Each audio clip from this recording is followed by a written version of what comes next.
روٹی کے پیسے اگر آپ کے پاس نہیں ہے، روٹی کے، آپ کے لیے کھانا مشکل، تعلیم اگلی چیز ہے نا، پہلے تو روٹی ہے نا، اور حمل ٹھہر گیا، اس بیس پہ گرانے کی اجازت نہیں ہے کہ کھلاؤں گا کہاں سے. سمجھ میں آ رہی ہے بات؟ آپ کہہ سکتے ہو کہ اگر اللہ نے کھلانے کا وعدہ کیا تو مجھے کیوں نہیں کھلا رہا، میں کیوں بھوکا ہوں، آپ کہہ سکتے ہو نا. ارے قرآن کہتا ہے کہ اپنی اولاد کو اپنے ہاتھوں سے قتل مت کرو، نحن نرزقکم وإیاہم، ہم تمہیں بھی روزی دیں گے اور ان کو بھی. تو انسان کہتے ہیں اللہ روزی نہیں ہے تبھی تو ٹینشن میں ہوں، بے روزگاری، دھکے کھا رہا ہوں، ادھر جا رہا ہوں ادھر جا رہا ہوں، مسائل ہیں، اور تو کہہ رہے میں دوں گا. کیا خیال ہے؟ تو کہاں سے دے رہا ہے؟ یہ تو ایک نئی ٹینشن ہو گئی. میرے پاس فون آتے ہیں، بھائی اب 2 بچے ہیں، اب مفتی صاحب حمل ٹھہر گئے، کیا کریں بھائی، یہ تو ہمارے تو فیسیں ہی پوری نہیں ہو رہی، ہمارے تو خرچے پورے نہیں ہوگی. میں کہتا نہیں بھائی، اس بیس پہ آپ نہیں گرا سکتے، صبر کریں بس، اللہ پہ توکل. یہاں توکل فرض ہے. سوال یہ پیدا تو اللہ نے تو وعدہ کیا تھا اللہ کھلائے گا، تو کھلا کیوں نہیں رہا؟ آئی بات سمجھے؟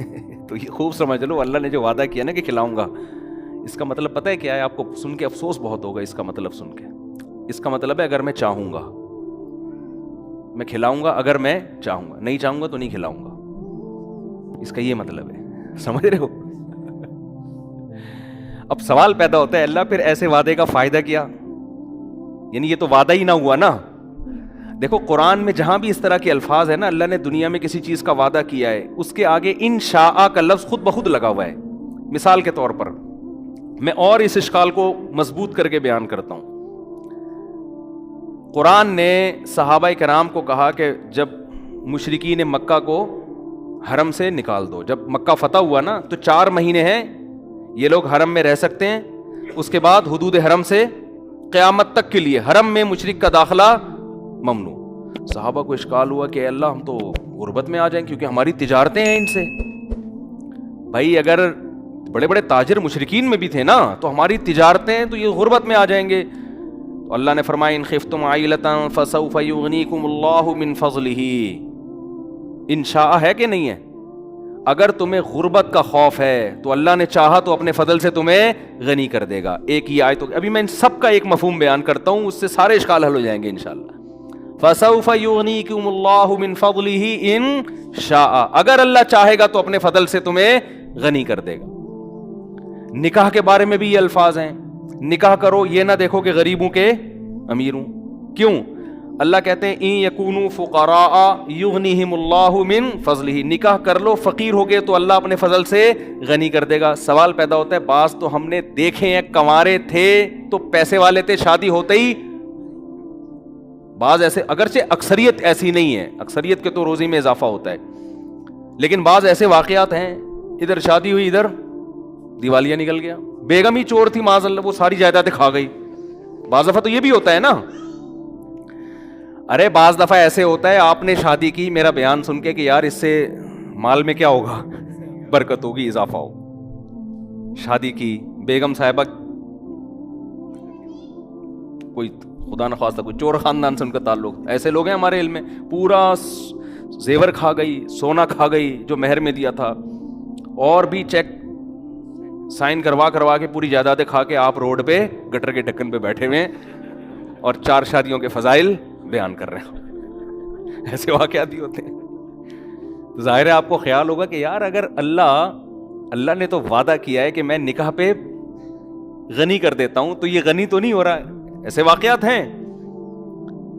بچہ پیدا ہوا، پہلے ایک کا خرچہ نہیں تھا، اب اور مسائل کھڑے ہو گئے. ایسے واقعات ہوئے ہیں. سمجھ میں نہیں آ رہی میرا خیال ہے بات.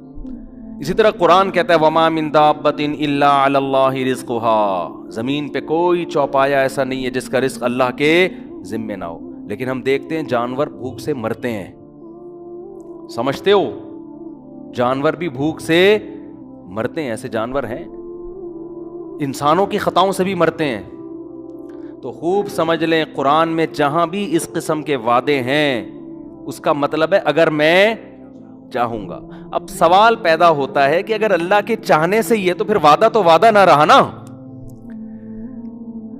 دیکھو آپ نے کسی مزدور کے ذمے ایک کام لگایا، مزدور کو آپ نے کہا کہ یار یہ